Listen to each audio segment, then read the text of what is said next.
An old woman with dementia named Helga is sitting in her apartment knitting when she hears a loud noise in the wall.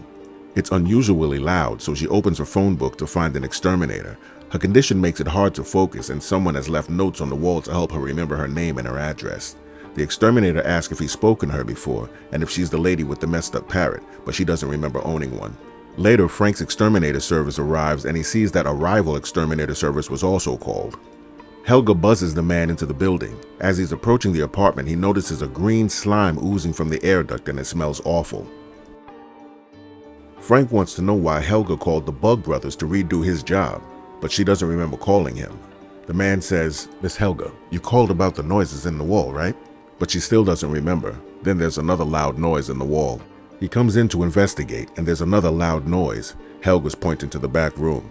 When he gets there, he sees a long trail of blood leading to an open air duct. As he gets closer, he sees the trail of blood leads to one of the other exterminators. He suddenly sees something behind him. He tries to escape, but can't.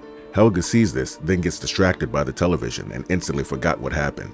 She starts knitting again and hears another loud noise, so she calls another exterminator. The scene switches to 4 days earlier, where a golf ball-sized meteor is approaching Earth with What a Way to Die by the Pleasure Seekers playing in the background. It goes through a window and lands in a dollhouse with a small spider hatching from it. In the same room, a girl named Charlotte emerges through the air duct. She's taking pictures of her aunt's dolls. Her phone whistles and she hears something whistle back. That's when she notices the spider crawling on the back of her hand. She puts it in a wooden match case and runs back into the duct before she can get caught by her aunt. She navigates her way through the air ducts like she's done many times before, looking into different apartments like her grandmother Helga and her neighbor Eric. When she gets back to her room, she puts the spider in an old coin jar. While posting pictures of the spider on social media, she decides to name it Sting. Her phone makes another distinct whistle. Then she finds a beetle. Then the spider mimics the same whistle. She asks the spider if it's hungry, and the spider whistles again. She drops the bug in with the spider, and it's immediately captured. Meanwhile, Charlotte's stepfather Ethan, who is a comic book illustrator, is also the building superintendent. He's working on Maria's faucet, and she's complaining about Gunter, the woman who owns the building, and is also Charlotte's grandmother. Back upstairs, Charlotte is finding more bugs for the spider. She whistles, and the spider whistles back, and she tells it, "That's your feeding whistle. It means you're hungry." She gives the spider another bug, and just like the last time, it immediately captures it. Stressed out Ethan arrives back at his apartment, just as his wife Heather is leaving to put her mother Helga to bed. She greets her aunt and takes her mother to bed. Helga says there's a sweater in the top drawer for her baby girl Charlotte, but when she picks it up, it has a strong smell of mothballs. That night, Charlotte's in bed looking at the comic book that her and her stepfather are writing. She gives him a pencil sharpener and he tells her he has good news. The publisher's printing 45,000 extra copies of the book, and her comic book is going to become a mainstream thing. The comic is based on her biological father. That night while Charlotte is sleeping, the spider lets itself out and visits her grandmother's parrot. The next morning while working, everyone is interrupted by blood-curdling screams coming from Gunter. Something has killed her bird. Ethan wants to know what could have done this. Gunter says rats and tells Ethan to call Frank the exterminator. "Are you the one who called me about a dead parrot?" Frank says before entering. He says there's no way this could be rats. Rats don't melt their food before they eat it. When Ethan asks about the nail gun, Frank tells him it's for protection. He checks the air duct and sees more slime and realizes he has to smoke the whole building. Charlotte is testing bird sounds and sees that the spider can copy all of them. This time she has a bag full of bugs to feed the spider, and she starts to open it. A mothball falls out of the sleeve from the sweater that her grandmother made.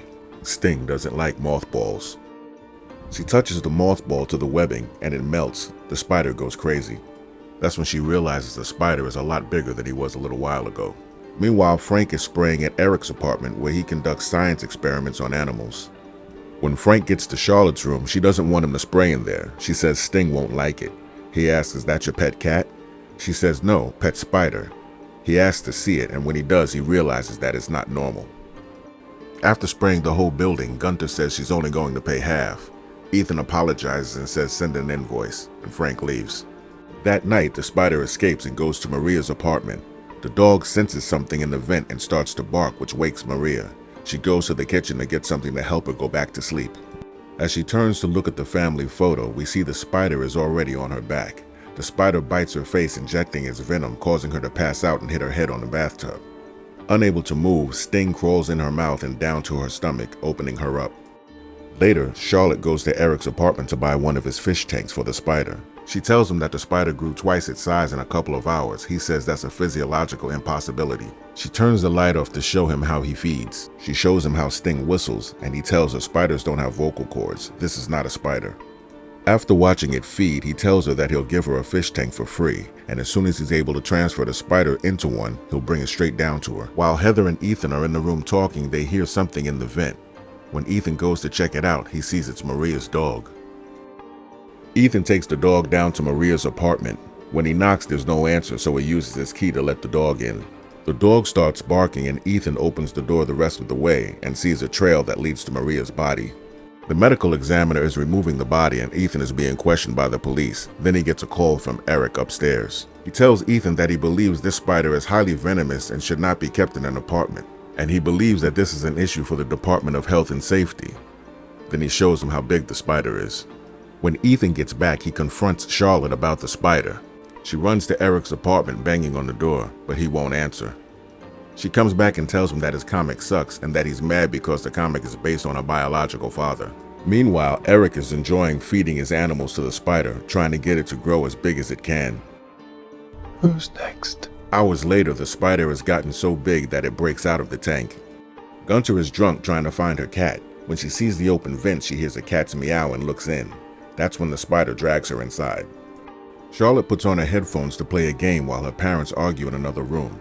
Suddenly, her mom sees the giant spider on the ceiling and it attacks Ethan. Charlotte hears nothing. Unable to move, the spider then attacks the mom and drags them both away.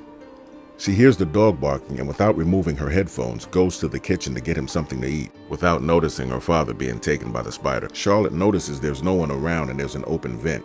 When she looks inside, she hears the spider whistle. As it advances toward her, she blocks the vent with the dresser, and the spider takes the baby.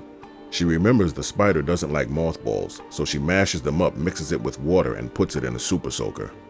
She goes through the vent to her grandmother's apartment so she can find more mothballs so she can make more of the concoction. She covers herself with the juice and finds Ethan in the air duct. Just then we see Frank arrive at the building, the scene from the beginning of the movie. Charlotte pours mothball juice on Ethan to free him from the web. As they're trying to climb out, they hear the spider mimicking the baby crying. They look up and slip down the garbage chute. The spider comes down soon after, and Ethan grabs the mothball juice and sprays the spider with it. Next, we see what really happened to Frank at the beginning when he was dragged into the vent by the spider. He fell down the garbage chute also. Ethan picks up the last bottle of mothball juice, but Frank wants the key to get out of there. He tells Frank not to make him spill the juice because it hurts the spider, so he takes it and pours some on himself. He says, "Forget the mothball water. I got something right here. Let's kill this bitch." When the spider appears, Frank begins shooting it with the nail gun. One of the nail gun ricochets hits the water sprinkler system, which begins to wash off all the mothball juice. Frank sees that it's bleeding and says that if it bleeds, we can kill it. That's when the spider grabs Frank and drags him to the vent and eliminates him. Ethan tells Charlotte to go into the trash compactor. That's where they find Heather and the baby. Ethan pours the last of the mothball juice to free them from the web.